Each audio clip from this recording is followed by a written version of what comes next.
acknowledge the land that we are standing on. Right now we are standing on occupied Miwok territory, and I want to acknowledge that because as we spend the next 4 days talking about the environment and stewardship, I want to recognize the elders that have stood here on this land before us that utilize the theory of 7 generations. Within every one of our people, we are affecting 7 additional generations after us. So I first wanted to start by that. I also want to add on to what Eileen was saying about what this grant comes from. How many of you know the Race Counts report? Does anybody? So the Race Counts report is a statewide report about California. And what it said was that they were looking at indicators specifically by race. Education, health, housing, every different indicator. And Marin has the biggest disparity of every single county in the state of California. We have the largest discrepancy between black and brown folks and white and Asian folks in the entire state. So partly this grant is to address that. And today I'm going to start by talking with you about culturally responsive teaching. We're going to use some of these techniques, so I want to go over with them, some of them with you right now. And one of them is call and response. We do this a lot at Youth and Arts. And call and response is when I do a call, you do a respond. So throughout this workshop, when I say hello artist, I want you to say back to me, hello artist. When I say hello scientist, I want you to shout back to me, hello scientist. You ready? I know this is the first morning of your break, but give some energy to me. Hello, artist. Hello, artist. Hello, scientist. Hello, scientist. Hello, mathematician. Hello, mathematician. Thank you. So we'll be doing that as a call and response to you throughout this workshop. Suzanne will be doing a different kind of call and response. She has right over there. And that's a harmonica. So that's what she uses in the classroom. I have some other instruments that we also might be utilizing to get your attention and focus. And the other thing that we wanted to talk with you about is the importance of using your body in a variety of ways. Can everybody show me your pinky finger like this? Actually, I'm holding a mic, so I'd love you to do 2 pinky fingers. And go like this from your head with both of them. Susie, come up here and do it with 2 hands for me. Go like this. Does anybody know what word this is in American Sign Language? Anybody? Shout it out if you know what word this is. What does it feel like? Thinking. Thinking, crazy. Yes, this is the letter I. Now what is this word? Inspired. Imagination. What? Imagination. This is the word for imagination. We are, through this next 4 days, going to be asking you to utilize your imagination. Einstein said imagination is more important than knowledge, because you have to be able to think differently. And that's what we want with all of our students, to be able to think differently. Show me your thumb. Zip yourself up from your front. Does anybody know what word that is? That is the word for pride. We want you to have a sense of pride in your work and to instill that in your students. And now this is the letter R. Show me this. That is the word for respect.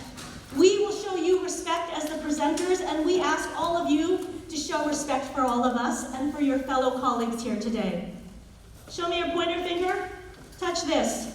What word is this? Anybody guess? This is your brain. So, I want you also to use your brain, and what we want to work with is how do you use your brain to grow. Put one hand out here like a wall. Keep that there, because I only have one hand. Use the other hand to go like that. That is grow. Use your brain to grow. That's what we want to work with all of our students on. And we do that through different techniques that we have in culturally responsive teaching. Okay, how are we doing? Nope.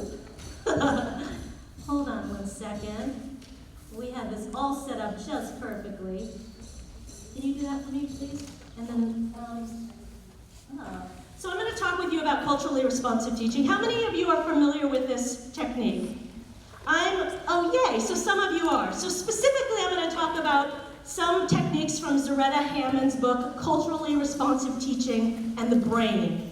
And really specifically about how we utilize and pay attention to our students. So I don't want you to think about the cultural part so much as the responsive part.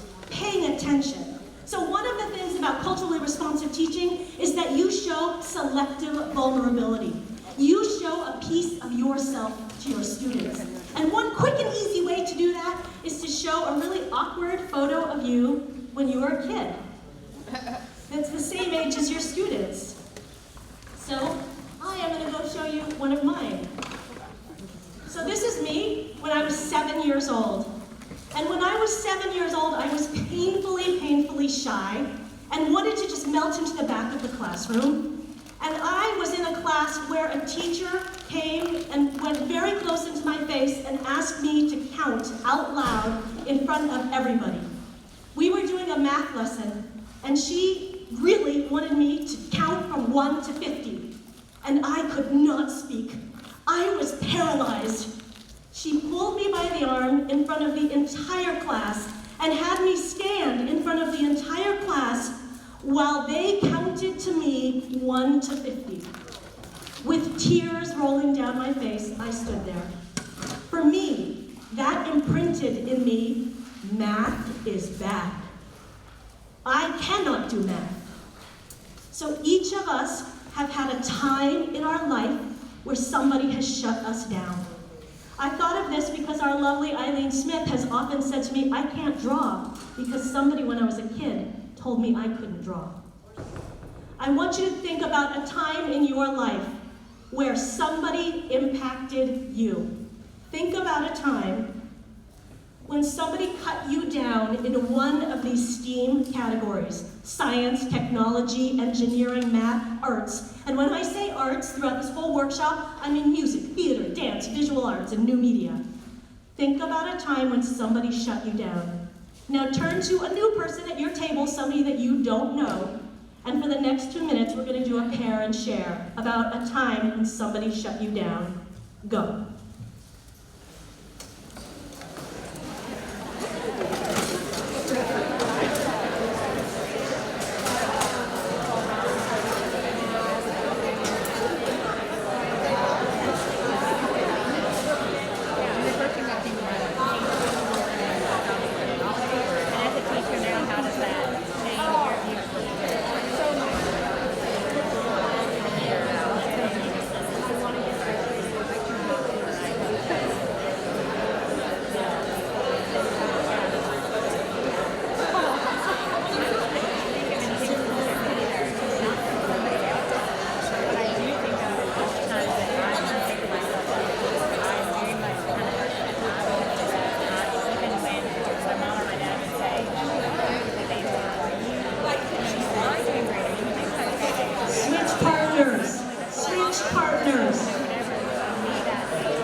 I've learned that people will forget what you say, people forget what you did, but people will never forget how you made them feel.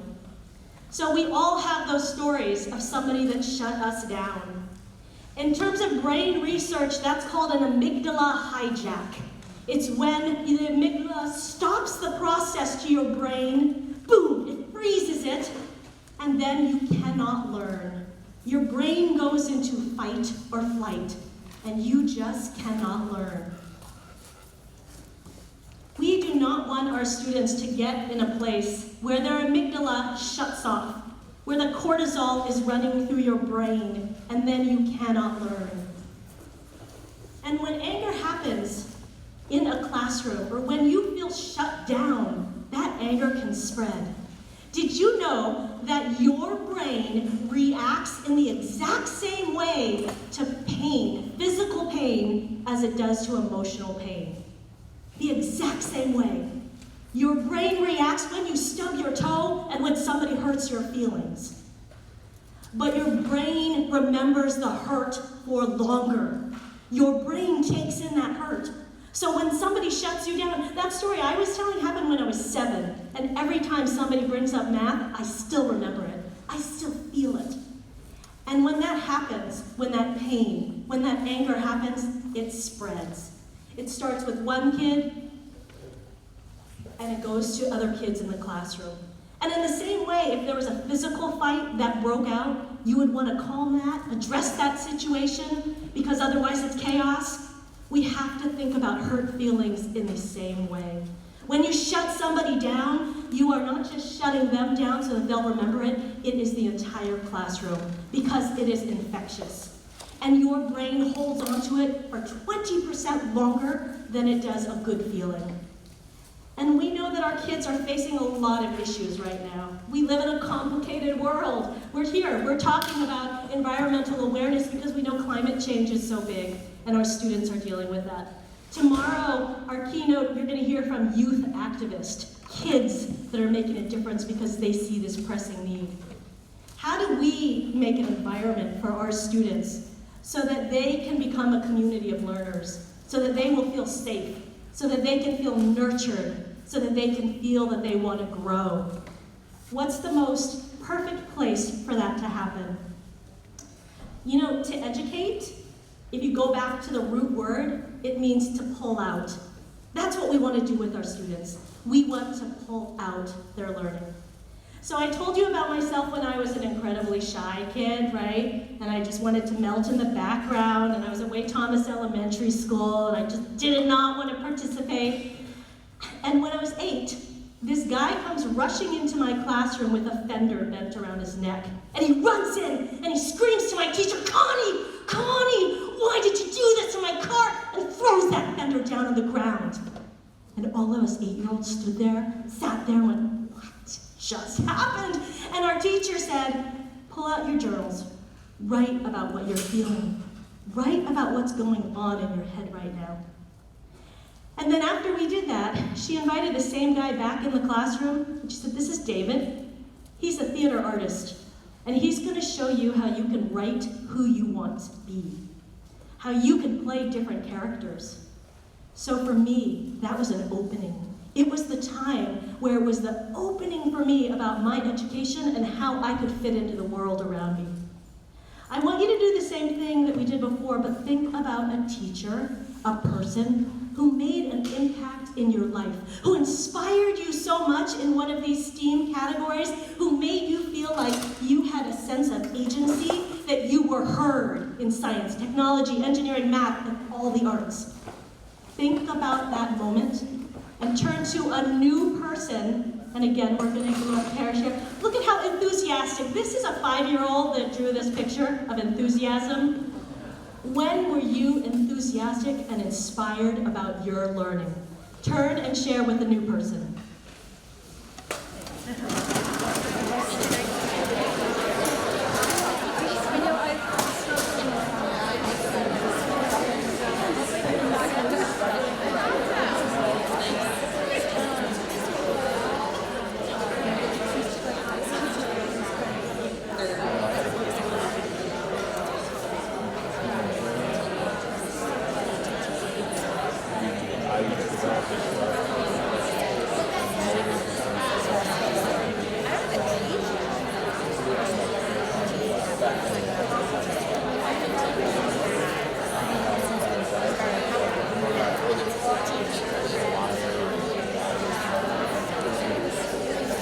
partners, please.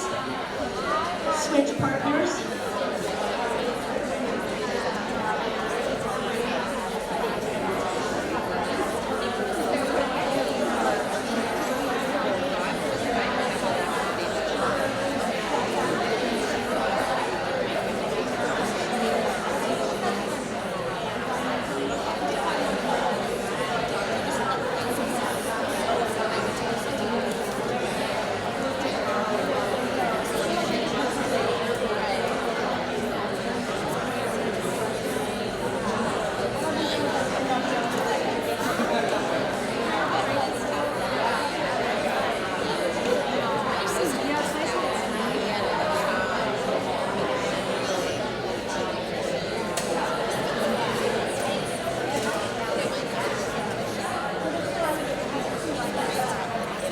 Wrap up your story.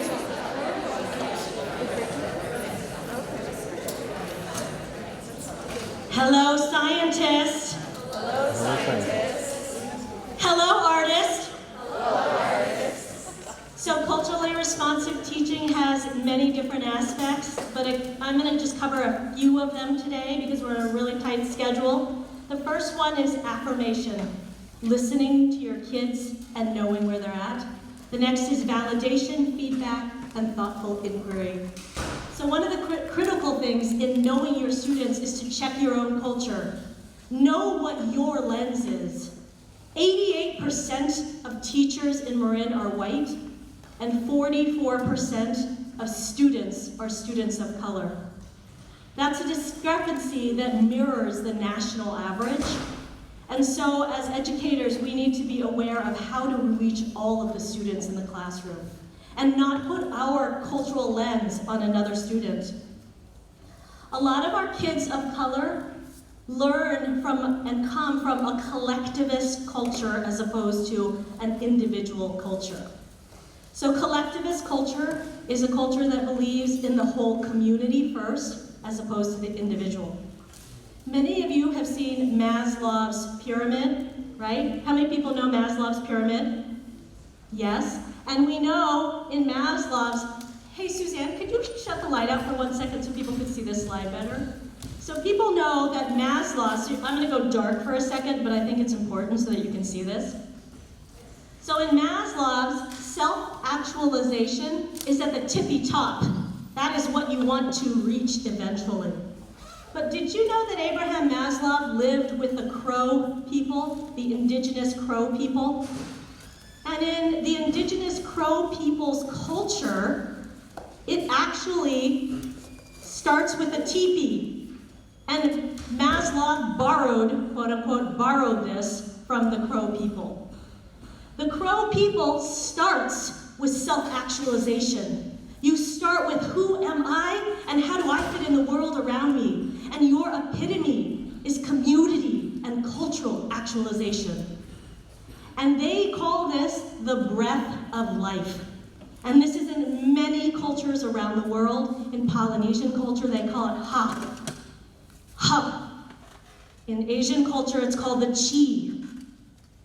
What this believes is that you begin with yourself so that you could reach the community. It is that idea of 7th generation. It turns on its head the knowledge and the way that Maslow took from the Crow people, that the epitome is self-actualization. Okay, can you turn the lights back on? I just wanted you to be able to see that, because the light in here is not very great. So how do we get that? How do we share those stories? Well, one of the ways is that we share counter-narratives. As opposed to the majority population's idea of how things should be, show counter-narratives, particularly in relationship to your students and how they fit and how they learn from the world. And so many of those ways are multiple learning styles, through music, through dance, through interactive activities, through small group lessons. One of those things, you cannot see this chart, I will have you look at this and put it in the slideshare, which is Zaretta Hammond's breakdown on how you bring this into the classroom. Oh, that's okay, turn it back on. Another aspect is about affirmation. Let your students know that you see them and that you hear them and that what they say is important and powerful to you. When you develop that rapport, when you say to your students, I care about you and each of you on an individual level, their brain actually develops oxytocin. And that's a feel-good thing that they want, and that makes them open to learning. There is this thing that's very cool called mirror neurons. When I am talking to you, when I am sharing with you how I feel in the world and something that I'm passionate about, you read that excitement, you read that energy, and you mirror my emotions. Some people call this empathy also, but with those mirror neurons, if you are on that same plane and that same learning, that opens up the brain. And that's what we want. Over the next 4 days, we want you to find what you personally are passionate about in the environment, so that you can take that and share that with your students. The other aspect is validation. Show your students that you hear them and that you understand the socio-political environment that they currently live in. This is an amazing graph which was created by Redwood High School students about segregation in Marin. The students are telling us what they want to hear. Listen to them. Listen. Listen at their level without your own cultural lens on top. And utilize so many different techniques like storytelling. Same thing with those mirror neurons that happen. The dendrites in your brain grow when you're listening to a story. Every culture around the world uses storytelling to tell a lesson, to share their belief. Use that. When you share your personal stories with your students that is appropriate and within context, it makes them feel like you are participating with them, that you're listening with them. And use really strong feedback that is direct and clear with your students. That feedback is really critical because we want all of our kids to stretch and grow. We want them to be who they truly are in a strong and vibrant community of learners. This is, I'm just gonna end with a couple of different kid images. This is a student actually from Willow Creek that made this image about I am the green of nature. So that's just a touch of culturally responsive teaching. On the Padlet, by the end of the day, Michelle is uploading a video that is Youth and Arts at Laurel Dell Elementary School with point-by-point ways that you could put culturally responsive techniques in your classroom. So next, I'm going to show you a video that is about counter mapping. In the same ways that we were talking about counter narratives and telling different stories, today we're going to send you out and do a mapping activity. But before we do that, we want you to get a sense of how different people interpret maps in different ways. Rod, do you want to add to that? Okay, I'm going to show you this video.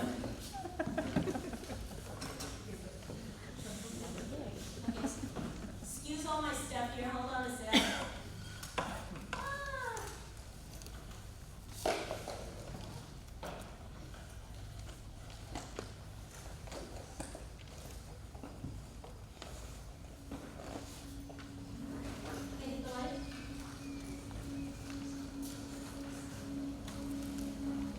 We live in a world with many ways of knowing, with many different systems of knowledge. Knowledge that so many people have about the landscape has been underestimated, hasn't been clearly understood. It's time to assert that we have the knowledge of place and challenge the idea of what maps are about.